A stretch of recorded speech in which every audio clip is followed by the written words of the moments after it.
से कोई। तो ऐसा कुछ नहीं था, शुरू से मैं हमेशा डॉक्टर बनना चाहता था। मेरी दिली ख्वाहिश भी थी कि मैं डॉक्टर ही बनूँ।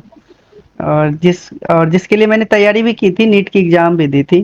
ख़ैर मुझे सफलता नहीं मिली, उसके बाद घर आया और फिर कोविड आ गई, जिसकी वजह से फिर तैयारी उस कदर हो नहीं पाया जैसा पहले था। क्या होता है मनदीप कि वो उसका पूरा सिलेबस दिया हुआ है, बट कितना पूछना है वो नहीं दिया हुआ है। कहाँ और क्या पूछना है वो नहीं दिया हुआ है। और मेंस का क्या है ना कि मुझे जहाँ तक मुझे लगता है कि प्रीलिम्स से मेंस ज़्यादा आसान है, क्योंकि उसका सिलेबस बहुत ज़्यादा डिफाइंड है। और अगर आप पीवाईक्यू पलटाओगे तो क्वेश्चंस रिपीट है, बहुत सारे क्वेश्चंस रिपीट है, मतलब सेम नहीं है बट टॉपिक रिपीट है। नमस्कार व्यूअर्स, मैं मनदीप आपकी होस्ट स्वागत करती हूँ मन से मोक्ष में। और आज हमारे साथ जो गेस्ट जुड़ने वाले हैं, उन्होंने रिसेंटली जो बिहार की 17वीं बीपीएससी की परीक्षा हुई है, उसमें के ये वो सफल अभ्यर्थी हैं। उनका नाम है सोमनाथ। आइए उनसे बातचीत शुरू करते हैं और जानते हैं उनके बारे में। सोमनाथ, आपका बहुत बहुत स्वागत है हमारे इस पॉडकास्ट में, हमारे इस चैनल पे। तो कृपया मैं यही चाहूंगी कि आप हमारे दर्शकों को अपने बारे में थोड़ा बताएं कि आप कहाँ से हो, आपकी पारिवारिक पृष्ठभूमि कैसी है और अपनी शिक्षा के बारे में बताएंगे। सबसे पहले आपको धन्यवाद मनदीप, अपने प्लेटफॉर्म पे मुझे मौका देने के लिए। जहाँ तक मेरे परिचय की बात है, मेरा नाम सोमनाथ है। मैं बिहार के कटिहार जिले के एक छोटे से गांव गौरीगंज से बिलोंग करता हूँ। हालांकि ये गांव अभी तक गूगल पे भी अच्छे से नहीं है, इतने सुदूर गांव से हूँ मैं। अपने परिवार में मैं सबसे बड़ा हूँ। मेरी 3 बहनें हैं, मम्मी पापा हैं। मम्मी आंगनवाड़ी में सेविका हैं और पापा पापा जी किसान हैं। और बहुत बहुत मुबारकबाद सोमनाथ को, सोमनाथ आपको और आपकी फैमिली को। इस कठिन परीक्षा में आप सफल हुए हैं। हमारे तरफ से और हमारी पूरी टीम की तरफ से आपको बहुत बहुत मुबारकबाद। और सोमनाथ, धन्यवाद। मेरा पहला क्वेश्चन आपसे ये है कि क्या आप शुरू से ही सरकारी अधिकारी बनना चाहते थे? आप चाहते थे कि आप सिविल सर्विसेज में जाएं, या मतलब धीरे धीरे टाइम के साथ किसी और को देखकर आपने सोचा कि मुझे सिविल सर्विसेज में जाना है? नहीं, शुरू कोई। से तो ऐसा कुछ नहीं था, शुरू से मैं हमेशा डॉक्टर बनना चाहता था। मेरी दिली ख्वाहिश भी थी कि मैं डॉक्टर ही बनूं। और जिसके लिए मैंने तैयारी भी की थी, नीट की एग्ज़ाम भी दी थी। ख़ैर मुझे सफलता नहीं मिली, उसके बाद घर आया और फिर कोविड आ गई, जिसकी वजह से फिर तैयारी उस कदर हो नहीं पाया जैसा पहले था। जहाँ जैसे मैं कोटा में था तो फिर वापस नहीं जा पाया, और जिस वजह से मुझे इस तरफ मुड़ना पड़ा। और फैमिली वाले का भी था कि नहीं, तुम्हें सिविल सर्विस ही करना है, इस वजह से। तो आपकी ग्रेजुएशन कौन से स्ट्रीम में है? मैंने साइंस स्ट्रीम से की है। मेरा सब्जेक्ट एक्चुअली ग्रेजुएशन का जूलॉजी था।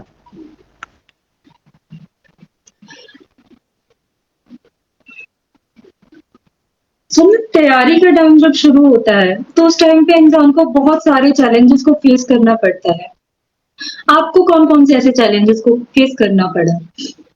मेरा सबसे बड़ा चैलेंज था क्या कि मुझे आगे बताने वाला कोई नहीं था, मेरे मेंटर कोई नहीं थे। तो जो भी रास्ता बनाना था वो मैंने खुद ही बनाया है। कभी गलती से सीखा, कभी कुछ जाना, कभी ऑनलाइन प्लेटफॉर्म का सहायता लिया, कुछ फ्रेंड से जाना। इस कदर होता गया, चलते गए, रास्ता बनता गया। जब तक तो होता है ना कि रास्ते पे चलोगे नहीं तो आगे का रास्ता खुलता नहीं है। बस मेरे साथ भी वैसा ही था कुछ। सुनो, जब आप प्रिपरेशन में आते हो, समटाइम्स ऐसा होता है कि किसी के इंसान में कुछ ऐसी घटना होती है जो उसकी पूरी लाइफ चेंज कर देती है। क्या आपकी लाइफ में कुछ ऐसी घटना थी जिसके से आपने सीखा और आपने सोचा कि हाँ, मुझे इधर सिविल सर्विसेज की तैयारी करनी है? नहीं, जैसे मैंने बताया कि स्टार्टिंग से मुझे डॉक्टर बनना था, तो सिविल सर्विस की तरफ मेरा कोई झुकाव वैसा था नहीं। बट हाँ, घटना एक कोविड को लेके आप चल सकती हैं कि हाँ, ये घटना ऐसा आया कि मुझे नीट की दोबारा प्रिपरेशन करने की मुझे मौका नहीं मिला, और सिविल की तरफ ज़्यादा झुकाव हुआ। और फैमिली वाले का सपोर्ट, एक तरह से कह सकते हैं कि फैमिली वाले ने मुझे ज़्यादा सपोर्ट इस तरफ किया। और मुझे तो कुछ करना था तो बस इधर ही हो गया। सुनो, तो अभी हम आपकी प्रिपरेशन के बारे में कुछ क्वेश्चन पूछते हैं कि हाँ। जैसे आपने तैयारी कहाँ से शुरू की? कौन-कौन सी बुक्स को आपने पहले प्रेफ़र करना शुरू किया? हुँ। कि आपने जैसे आपने बताया कि आपने ऑनलाइन प्लेटफ़ॉर्म से तैयारी करना शुरू किया। तो अ, ये ऑनलाइन प्लेटफ़ॉर्म ने आपकी कितनी हेल्प की? कौन-कौन सी बुक्स आपने वहाँ से रेफ़र करना शुरू किया? या उनका स्टडी मटेरियल आप यूज़ करते थे या आपने वहाँ से लर्निंग लेके बुक्स को रीड करना शुरू किया? कैसे तैयारी शुरू की? ये मैं ये जैसा कि जानना हाँ, चाहूँगी। जैसा कि मैंने अभी बताया कि मुझे आगे बताने वाले तो कोई नहीं थे। जो भी पता करना था मोबाइल से पता करना था, गूगल सर्च करना था। तो जैसे गूगल पे डाला तो सबसे पहले तो रिकमेंडेशन आया 6 टू 12 की एनसीईआरटी पढ़ो, मैंने वो स्टार्ट की। फिर जैसे सभी जानते हैं पॉलिटी के लिए लक्ष्मीकांत पढ़ो तो मैंने लक्ष्मीकांत ली। ज्योग्राफी के लिए 11-12 का एनसीईआरटी पढ़ो मैंने वो किया। मतलब जो एक जनरल जो बुक होते हैं मैंने वो फॉलो किए। और फिर जैसे कभी ये बुक पसंद नहीं आया कोई और रिकमेंड किए। जैसे यूट्यूब पे आप लेक्चर देख रहे हैं तो वो कभी रिकमेंड करते हैं कि ये वाली बुक पढ़ो। जैसे मैंने ज्योग्राफी के लिए स्टार्टिंग में माजिद हुसैन की बुक ले ली थी।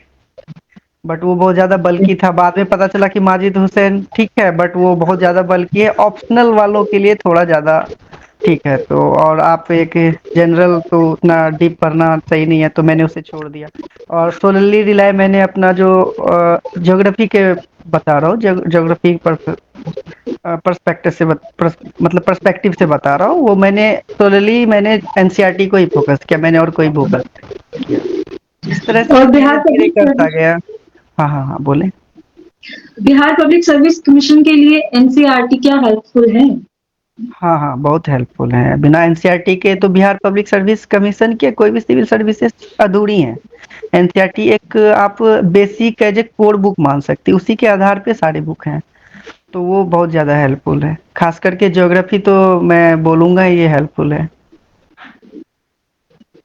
सुन्नत पढ़ाई के टाइम पे हमको पता है कि सिविल सर्विसेज का प्रोसेस बहुत लंबा होता है। कई बार इंसान एग्ज़ॉस्ट भी हो जाता है। तो आपकी दिनचर्या कैसी होती थी? आप अपने दिन की शुरुआत कैसे करते थे? आपका रूटीन क्या था? कौन-सा रूटीन आप फ़ॉलो करते थे?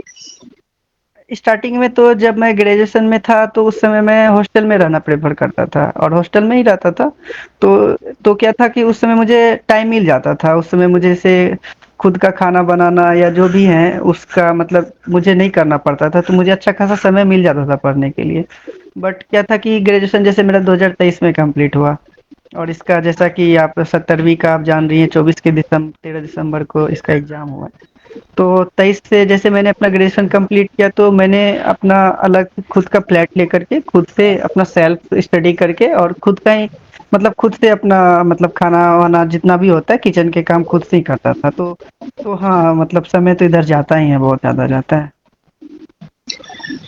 सुन्नत एक होता है कि आपने कितने घंटे पढ़ाई की, क्योंकि जब आप लगातार पढ़ते जाते हो तो आपका एक मेंटल एग्ज़ॉस्ट हो जाता है। सम टाइम इंसान सोचता है कि मुझे ये क्विट कर देना चाहिए। क्या आपके साथ ये मोमेंट कभी हुआ तैयारी के दौरान? नहीं, ये क्विट करने वाला मोमेंट तो मेरे मतलब मेरे साथ ऐसा कभी घटित नहीं हुआ क्योंकि मैंने उतने अटेम्प्ट्स दिए भी नहीं हैं या मैंने उतने फेल्योर को मैंने देखा भी नहीं है। ये मेरे लिए तो सब नया ही था और क्विट करने का ऐसा मेरे मन में कभी नहीं आया। बस मन में था कि करना है और मेरा हो जाएगा। मतलब एक पॉजिटिव माइंडसेट मेरे साथ हमेशा था और मुझे ऐसा हमेशा लगता था कि दुनिया कहीं जाए मेरा एक सीट रखा हुआ है और बस मुझे उस एक ही सीट के लिए लड़ना है। मुझे नहीं पता कि 2027 सीट है या 2035 सीट है, कितनी सीट है, मुझे उससे कोई मतलब नहीं है। 4 लाख बच्चे दे रहे एग्ज़ाम या 10 लाख बच्चे दे रहे हैं। मैं किसी को नहीं देखता था, मैं बस अपना एक सीट देखता था, बस उसी सीट के लिए लड़ाई करता था और उसी के लिए पढ़ाई करता था। ठीक है। तो अभी हम बुक्स की बात करते हैं कि आपने बुक्स का होता है ना कि आपने इतिहास के लिए कौन-सी बुक प्रेफ़र हुँ, की, जो एस्पिरेंट्स आपको सुनेंगे ताकि वो इस हुँ। चीज़ को फ़ॉलो करना चाहें तो वो भी उस चीज़ हाँ, को हाँ, फ़ॉलो कर सकते हैं। हाँ। तो हिस्ट्री के लिए आपने तो कौन-सी बुक प्रेफ़र की थी? जैसा कि मैं पहले बता दूँ कि मैंने स्टडी आईक्यू से 2023 में जब मैं अपना ग्रेजुएशन को कंप्लीट किया, उसके बाद 2023 में मैंने स्टडी आईक्यू से फाउंडेशन की क्लास ली थी, ऑनलाइन ही ली थी। तो उन्होंने मुझे बुक्स भेजे थे, वो पैकेज भेजते हैं सारे बुक्स। तो वो तो सारे सब्जेक्ट्स के बुक भेजते पर सारे बल्कि या जो भी है मैंने उतना उस पे ध्यान नहीं दिया बट उनके मुझे एंशिएंट और मिडिवल के बहुत सुंदर बुक लगे। मतलब पॉइंट टू पॉइंट बहुत जितना सुंदर आप मतलब बोल सकती है एज ए कॉन्सेप्ट। तो मैंने अपना एंशिएंट और मेडिएवल सोलेली मैंने स्टडी आईक्यू की बुक से किया है। और ज्योग्राफी। और मॉडर्न का मैंने एक महिपाल डॉक्टर महिपाल सिंह राठौर हैं, वो पहले स्टडी आईक्यू में ही थे। हालांकि मेरे आने से पहले वो जा चुके थे, बट उनके लेक्चर्स यूट्यूब पे अवेलेबल थे।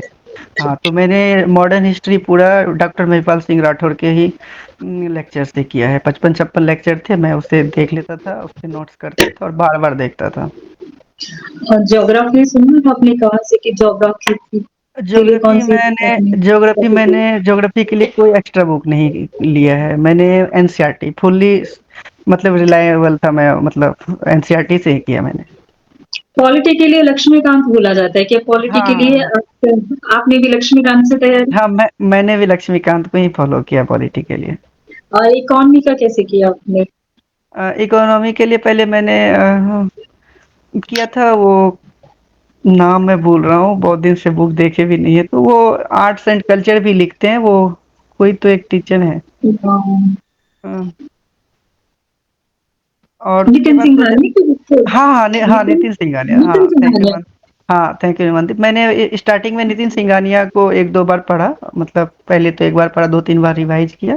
उसके बाद धीरे धीरे फिर पॉलिटी कभी यूट्यूब के लेक्चर से कर लेता था, कहीं भी अच्छा जिनका मिल जाए, तो पीडब्ल्यू पे एक टीचर हैं, उनसे कर लिया था। उसके बाद ज़्यादातर जैसे बीपीएससी के लिए है, मैंने पीवाईक्यू जितने भी पलटा करके देखे, तो पॉलिटी में ज़्यादा डीप नहीं पूछते थे, वो बजट से पूछते हैं, इकोनॉमिक सर्वे से पूछते हैं, और थोड़ा मोड़ा जो गवर्नमेंट स्कीम वो होते हैं तो वो आ जाते हैं इकोनॉमिक्स में, तो उनसे मैंने कर लिया था। तो और बिहार पब्लिक सर्विस कमीशन के लिए आपने कौन-कौन सी बुक्स प्रेफ़र की, जो specially Bihar public service commission के लिए ही आपने तैयारी की है? और उसके करंट अफ़ेयर्स आप कैसे कवर करते थे? हम्म। जैसे कि बिहार बीपीएससी के लिए, जैसे एक बिहार स्पेशल करके एक सब मतलब कह सकती हैं एक टॉपिक या सब्जेक्ट है, तो उसके लिए मैंने क्राउन पब्लिकेशन को ही फॉलो किया था एज ए बेसिक बुक।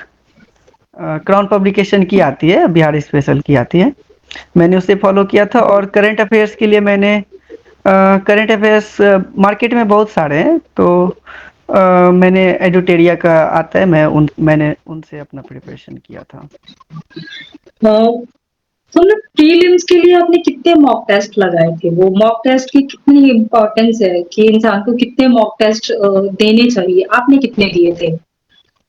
रही जैसा आपने बताया कितनी देनी चाहिए, ये तो हर एक इंसान के अपने पॉइंट ऑफ व्यू पे होता है कि कितने से वो मतलब उन्हें सेटिस्फेक्शन मिल जाता है।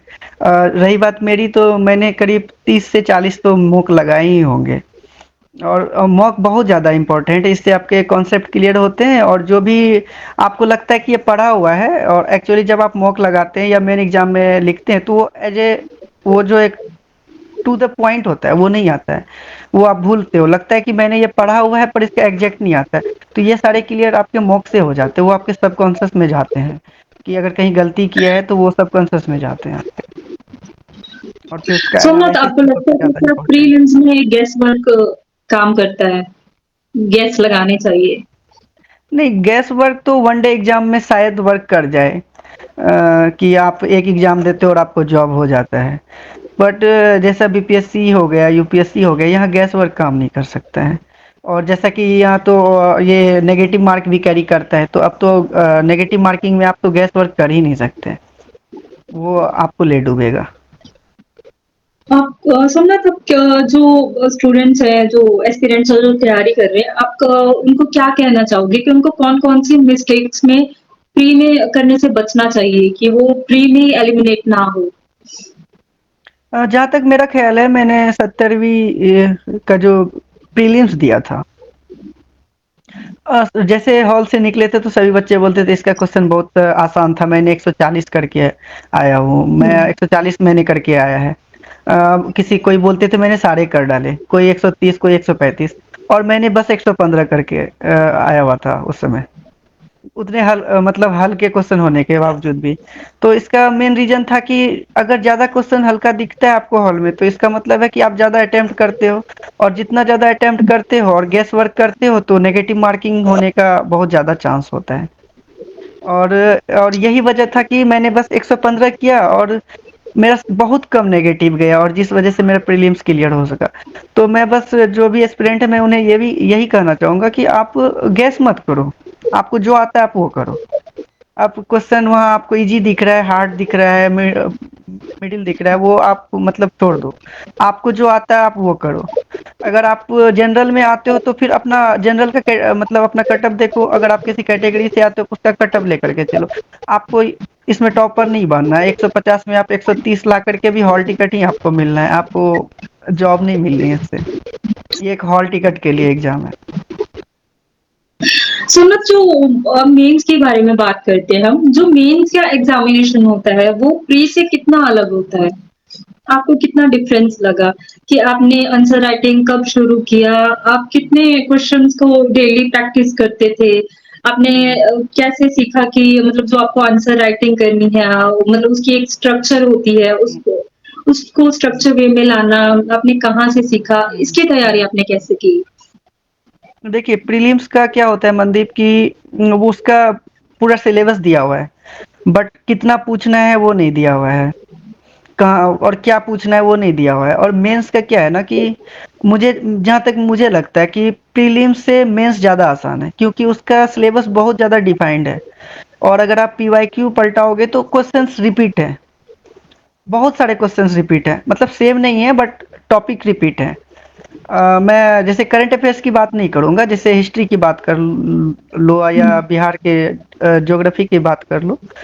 ये सब बहुत सारे क्वेश्चन रिपीट है, जैसे पॉलिटी की बात कर लो। और इसमें तो जैसे सारे बहुत सारे पेपर यूपीएससी की तरह होते नहीं है, बस जीएस 1 या जीएस 2 ही होते हैं और एक ऐसे होते हैं। तो बहुत सारे क्वेश्चन रिपीट होते हैं। तो मैंने जो अपनी रणनीति अपनाई थी मैं उसके बारे में बताता हूँ।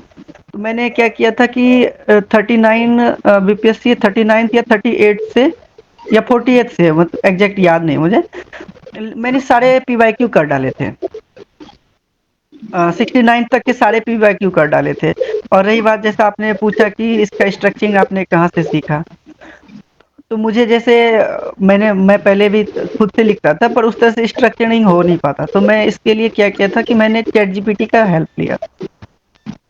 मैंने क्वेश्चन पुट किए चैट जीपीटी पे, उन्हें डायरेक्ट कमांड दिया कि यूपीएससी के लेवल पे मुझे इसका इतने वर्ड में आंसर लिख दो। स्ट्रक्चरिंग वैसा करना, डिफे मतलब आगे इंट्रो देना, बीच में बॉडी देना, फिर कंक्लूजन देना, और बॉडी को पॉइंटर में देना, बुलेट पॉइंट्स देना, सब हेडिंग देना, वैसा करके देना। और धीरे धीरे जैसे चैट जीपीटी जो एआई होते हैं आप उसको ट्रेंड कर सकते हो अपने अनुसार, जहाँ पे गलती होती है फिर बोलो आप उसको कि वो सही कर देंगे। आगे से ऐसा करना, इसको मतलब रिमेंबर कर लो, ऐसा करके। तो धीरे धीरे मैंने सारे क्वेश्चन चैट जीपीटी से कर डाले। और उसके बाद फिर टेस्ट सीरीज लिया था तो फिर टेस्ट लगाता था। और एक क्वेश्चन आपका था कि एक दिन में आप कितने क्वेश्चन करते थे, तो मैं 20 से 25 कर लेता था एक दिन में। हाँ, समझ, जैसे ये एग्जाम होते हैं हमको पता है कि इनमें टाइम की बहुत इंपॉर्टेंस होती है, तो आपने वो टाइम मैनेजमेंट कैसे किया रिटर्न के आंसर करते टाइम? अब होता है ना कि देखिए, समटाइम्स कुछ क्वेश्चन हाँ, आपके रह जाते हैं कि अगर हमें किसी को बताना हो तो हम कैसे बताएंगे कि उनको टाइम सेव करना चाहिए। आप जो होता है कि आपको आंसर्स में फ्लो चार्ट का यूज करना चाहिए, मैप्स का यूज करना चाहिए, वो चीज आपने कैसे मैनेज किया? हाँ, ये बहुत बड़ी समस्या मेरे साथ भी रही है। मैंने खुद अपना एक्सपीरियंस बताऊँ तो मुझे भी बहुत ज़्यादा दिक्कत आया, मतलब आया हुआ था मुझे भी। टाइम मैनेजमेंट बहुत ज़्यादा इम्पोर्टेंट रखता है, क्योंकि आपके पास टाइम बहुत लिमिटेड होता है और क्वेश्चन बहुत सारे करने होते हैं। बीपीएससी की माने तो बहुत ज़्यादा क्वेश्चन है। तो सबसे पहले तो आप जो 38 मार्क्स वाले क्वेश्चन होते हैं आप उसे करें, उसे नहीं छोड़े, क्योंकि अगर एक क्वेश्चन भी छूटता है तो आपके 38 मार्क्स के क्वेश्चन छूट जाते हैं। तो सबसे पहले आप उन्हें करें। उसके बाद फिर जो मार्किंग के अनुसार फिर अगर कोई 8 मार्क वाले क्वेश्चन है आप उन्हें करें। और सबसे लास्ट में जो सबसे कम मार्क्स, कोई 6 मार्क्स के सबसे छोटे क्वेश्चन आते हैं, आप उन्हें रखें, क्योंकि अगर आपके एक दो क्वेश्चन छूट भी जाते हैं तो आपको उतना ज़्यादा हानि नहीं पहुंचेगा। और बस करते जाना है, और मतलब 3 घंटे आपके लाइफ से कैसे बीतेगा आपको खुद पता नहीं चलेगा।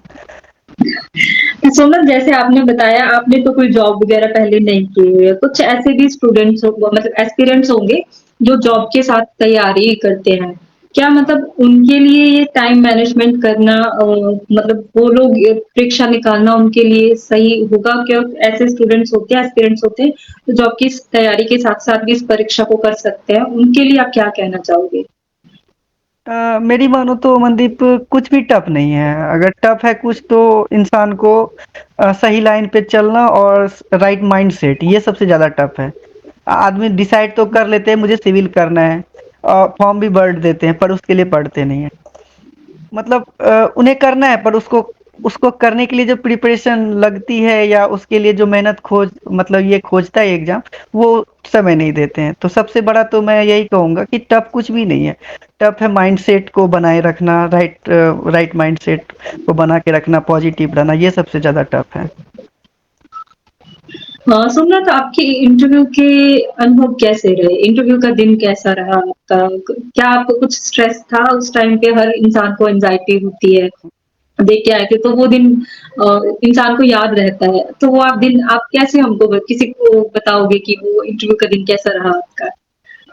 सबसे पहले तो मैं मॉक से स्टार्ट करना चाहूँगा। मैंने जो अपना सबसे पहला मॉक दिया था, मुझे लग रहा था ये मैं अपना रियल इंटरव्यू दे रहा हूँ। मेरे तो शरीर काँप रहे थे, मुँह से आवाज़ नहीं निकल रहा था। जो मॉक ले रहे थे वो भी बोल रहे थे ऐसा क्या बात हो गया सोमनाथ, आप बोल नहीं पा रहे हो? इतने नर्वस क्यों हो?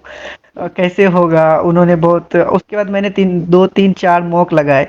धीरे-धीरे अपने आप में हिम्मत आई, थोड़ा कंटेंट पढ़ा, जो उन्होंने क्वेश्चन किया उस समय पता चला था अच्छा ये भी क्वेश्चन अभी चल रहा है, अभी करंट में है तो ये पढ़ लेते हैं। कुछ गलती थी तो उसे सुधारा और कुछ-कुछ न्यूज़पेपर में भी ज़ोर-ज़ोर से पढ़ा कि यार मतलब मेरा लैंग्वेज सही हो जाए, जो मुँह पे फँस रहे थे, सही नहीं आ रहे थे वो सही हो जाए। उसके बाद जब और मेरा तो सबसे पहला इंटरव्यू था, सब कुछ मेरे लिए नया था, हर एक चीज़ नया था। जो रास्ते हैं वहाँ अंदर के वो भी नए थे, कैसा कमरा होता है, कैसा टेबल कुर्सी होता है, हर एक चीज़ नया था। तो हाँ, उतना तो जो आप कह सकती हैं कि 100% जो एक कॉन्फिडेंस होता है मॉक दे करके, फिर भी वहाँ लैग कर रहा था। फिर भी मैंने अपने आप को सँभाला और बस एक ही था कि यार मुझे बस किसी तरीके से हॉल के अंदर 15 मिनट अपने 100% देना है और बस इसी कोशिश में रहा और बस हो गया 15 मिनट तो मेरा निकल गया, जैसा भी हुआ। यही सब सोमनाथ है। आपसे कौन-कौन से क्वेश्चन पूछे गए थे? याद है आपको? कुछ बता सकते हो? हाँ, बता सकता हूँ। मेरे से तो मैं कहूँगा कि इंटरव्यू जैसा कुछ था ही नहीं। पहले मैं अंदर गया तो उन्होंने मेरा पूछा कि आप ग्रेजुएशन कब किए हो? आगे कुछ पढ़ रहे हो क्या? उसके बाद तो उन्होंने ही बोल दिया कि आपका कोई इंटरव्यू नहीं हो रहा है, आपका कोई नॉलेज टेस्ट नहीं हो रहा है, बस एक बातचीत हो रहा है सिंपल सा। उसके बाद वो बहुत सा बेसिक क्वेश्चन पूछ रहे थे मेरे से। मुझे खुद फील हो रहा था कि पता नहीं क्या मार्क्स देंगे मुझे, इतना बेसिक क्वेश्चन पूछ रहे हैं। बिहार के ज्योग्राफी पूछा उन्होंने। उसके हुँ। बाद इंडस रिवर सिस्टम का जो 6 नदी है उसके बारे में पूछा, नॉर्थ टू साउथ। उसके बाद फिर जो कोस्टल एरिया सिंक कर रहे हैं इसका रीजन पूछा। उसके बाद इको टूरिज्म क्या होता है उन्होंने ये पूछा। फिर पूछा कि इको टूरिज्म के लिए अगर आपको मिनिस्टर बना दिया जाए या आपको भार दे दिया जाए तो आप बिहार में इको टूरिज्म को बढ़ाने के लिए क्या क्या कर सकते हो। और उस समय एक वेनेजुएला का बहुत ज़्यादा केस चल रहा था, हॉट इशू था, तो उनके बारे में पूछा कि अमेरिका अब क्या करेगा, आगे की रणनीति क्या होगी, या ग्रीनलैंड के बारे में उस समय था तो उससे रिलेटेड पूछा था उन्होंने। तो बहुत मैं अ, कहूँगा बहुत बेसिक क्वेश्चन पूछे थे। सोमनाथ कुछ क्वेश्चन ऐसे भी होते हैं जो हमारी इंटरव्यू हो रही होती है, तो कुछ क्वेश्चन का आंसर हमको नहीं पता होता है। क्या आपके साथ भी अंदर ऐसा हुआ था? और उस सिचुएशन को आपने कैसे टैकल किया? हाँ, मेरे साथ तो बहुत सारा क्वेश्चन हुआ था। एक्चुअली एक मेंबर थे मेरे बोर्ड मेंबर, वो कुछ मतलब हुँ। ज़्यादा ही डीप पूछ रहे थे, मैं उतना एक्सपेक्ट नहीं कर रहा था।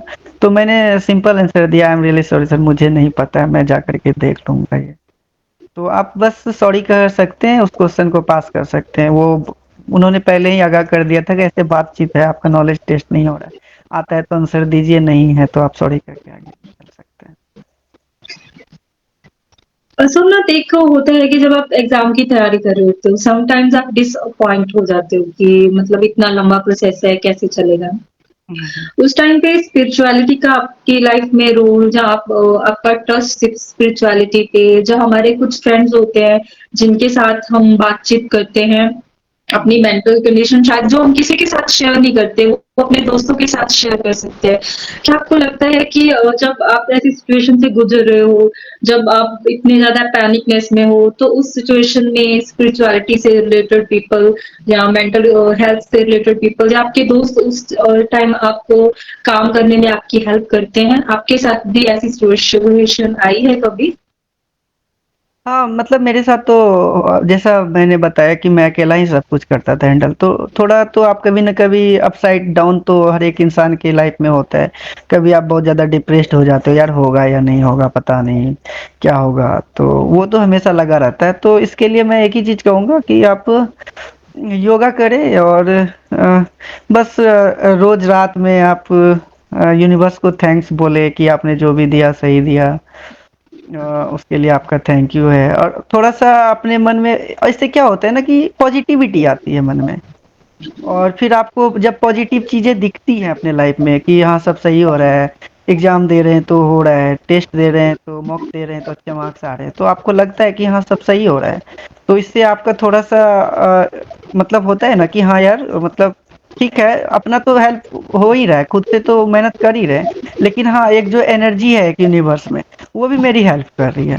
तो ये तो हेल्पफुल होता है। और ऐसा जैसा कि कभी आपको ऐसा मतलब अपने लाइफ में बहुत लो फील करते हो, तो उस हर एक चीज़ आप अपने पेरेंट्स से शेयर नहीं कर सकते हो। तो उसके लिए आपके फ्रेंड्स बहुत ज़्यादा काम आते हैं। तो उस समय वो ही आपको मतलब एक तरह से सहायता करते हैं।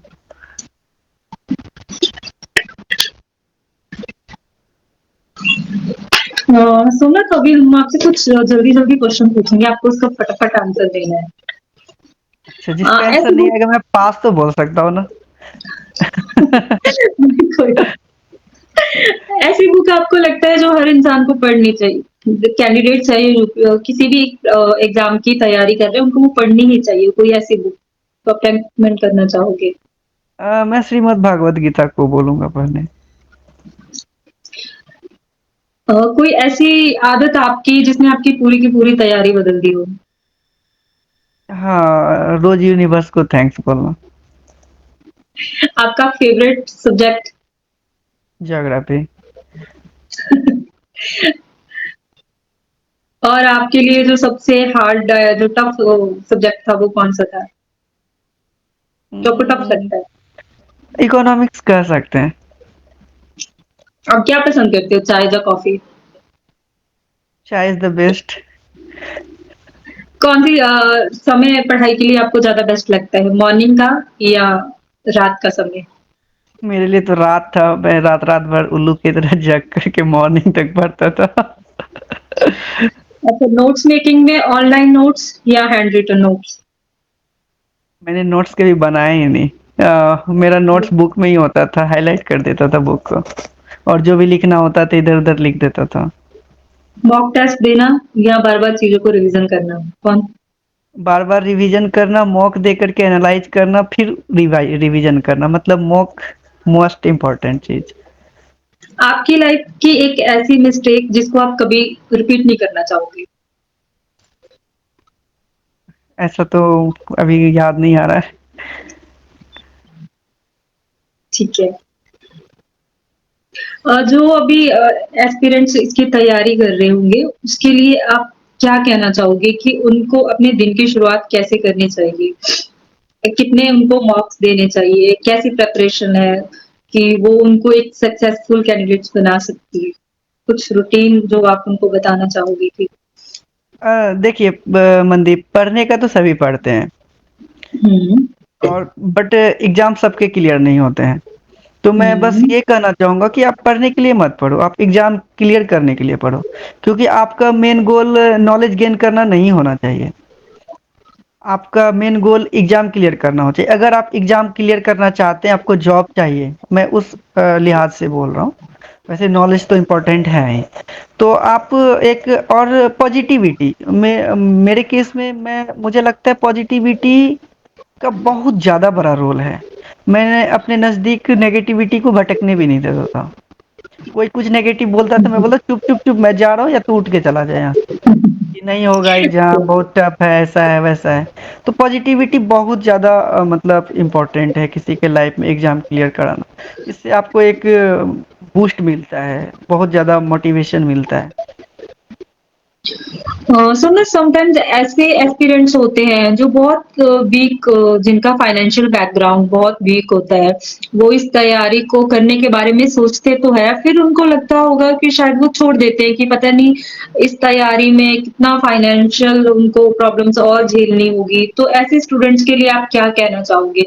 क्या मैटर करता है आपका फाइनेंशियली स्टेबल होना इस प्रिपरेशन के लिए, एग्ज़ाम की प्रिपरेशन के लिए? देखिए, जहाँ बात फाइनेंस का है तो ये तो मैटर करता है बट इसको आप अगर ज़्यादा कैरी करोगे अपने साथ तो फिर वो नेगेटिविटी आएगी आप में। आप बोलते हैं ना कि जिनको करना होता है वो कुछ भी कर गुज़रते हैं और कहीं से कर गुज़रते हैं। अब ज़रूरी नहीं है कि आपके रूम में एसी लगा हो और गद्दे वाली चेयर लगी हो तो ही आपसे ये क्लियर होगा और आप बेंच पे बैठ के नहीं कर सकते या प्लास्टिक के कुर्सी पे बैठ के नहीं कर सकते। तो आपका मतलब जो इनर जो एक मोटिवेशन होता है वो बहुत इम्पोर्टेंट है। रही बात की अब ज़रूरी नहीं कि आप दिल्ली में रह के पढ़ो तो ही आपसे बीपीएससी होगी या यूपीएससी होगी या पटना में रह के पढ़ो। अगर आपके अंदर वो जज़्बा है तो आप घर पे भी रह कर के कर सकते हो।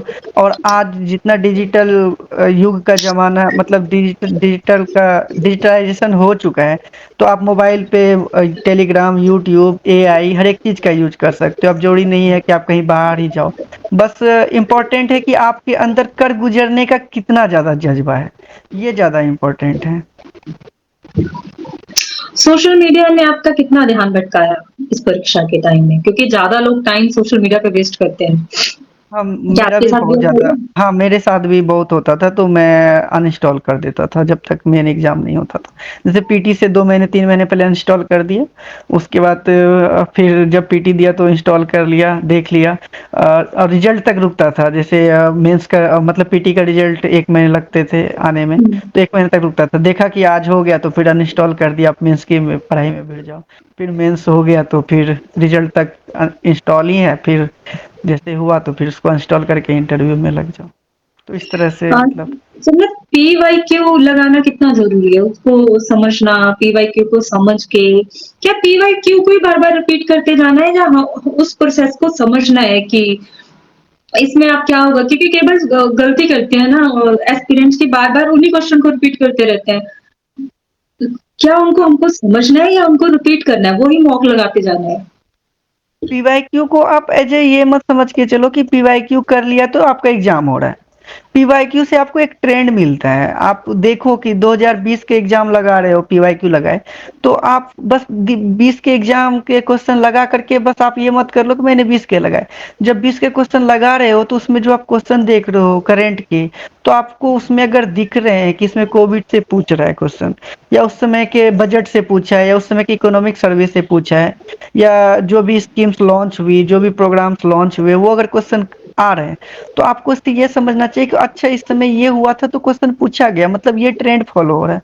तो आप बस क्वेश्चन लगाओ मत, क्वेश्चन लगाने के साथ साथ अपना दिमाग को इस्तेमाल करो कि ये क्वेश्चन उस समय ही क्यों पूछा था, क्या अभी इस समय ऐसा ये चल रहा है अभी करंट में तो अभी ये उसके रिलेटेड तब अभी ये पूछ सकता है। पीवाईक्यू जरूरी है, उससे आपके कॉन्सेप्ट बिल्ड होते हैं।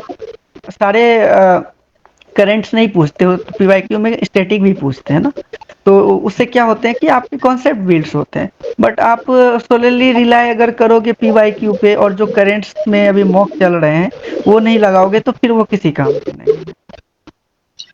एक सिविल सर्वेंट में कौन-कौन से गुण होने चाहिए जो आपको लगता है कि आप उन चीज़ों को कैरी फॉरवर्ड करोगे और एक अलग छाप है जो आप लोगों पे छोड़ोगे? जो कौन-कौन से सबसे गुण हैं वो आप चाहते हो कि आप अपनी रियल लाइफ में दूसरों पे भी अप्लाई करो?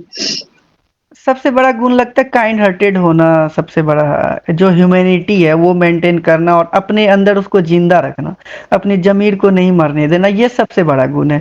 बाकी बात वो डेडिकेशन, परसिवरेंस, ये सब तो चलो ठीक है, वो होता रहेगा। जो एक रिस्पॉन्सिबिलिटी है वो सही है, लेकिन एक काइंड हार्टेड होना और मतलब एक ह्यूमैनिटी कैरी करना अपने अंदर, एक अच्छा इंसान होना, ये सबसे बड़ा गुण होना चाहिए। क्योंकि आप सिविल सर्विस में आए ही इस चीज़ के लिए कि आप सेवा कर सको पब्लिक की। देश को आगे लेके सोनम, जा आपकी सके। लाइफ में मेंटर का होना कितना ज़रूरी है? क्या आपके भी कोई मेंटर हैं? हाँ, मेंटर तो आप हाँ, जैसे मैंने बताया कि मैंने अपना रास्ता खुद भी बनाया, क्योंकि मेरे आगे मेरे कोई बड़े भाई नहीं थे या कोई वैसे कलीग नहीं थे, कोई फ्रेंड नहीं था जो इस मेरे से सीनियर थे या जिन्होंने इस एग्ज़ाम को क्लियर किया था। तो मेंटर तो बहुत ज़्यादा ज़रूरत होता है, बहुत हुँ, ज़्यादा ज़रूरत होता है, और मेरे लाइफ में भी एक मेंटर थे। जब मैं स्टडी आईक्यू जॉइन किया था तो उन्होंने एक मेंटर मुझे प्रोवाइड कराया था, और उन्होंने पर्सनल लेवल पे भी मेरा बहुत सारा हेल्प किया कि क्या करना है, क्या नहीं करना है। नाम बताओगे सर कौन से क्या नाम हाँ, है सर मैं का? हाँ, हाँ, रवि सर है उनका नाम। वो बहुत ज़्यादा मतलब गाइड करते थे, क्या करना है, नहीं करना है, तो हेल्प तो मिला था।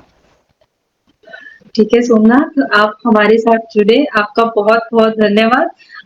वन्स अगेन मेरी तरफ से और मेरी पूरी टीम की तरफ से आपके आने वाले फ्यूचर के लिए आपको बेस्ट विशेस और बहुत-बहुत कांग्रेचुलेशंस आपको और आपकी फैमिली को। और हम यही चाहेंगे कि आप अपनी लाइफ में और ज़्यादा प्रोग्रेस करें और हमारे साथ ऐसे ही जुड़े रहें। Thank you so much Somnath. Thank you, thank you so much Mandeep, अपने प्लेटफ़ॉर्म पे बुलाने के लिए। और आप थैंक यू व्यूअर्स हमारे साथ जुड़ने के लिए। ये सोमनाथ जी थे, जैसे आपने इनके बारे में सुना, इनकी जर्नी के बारे में सुना।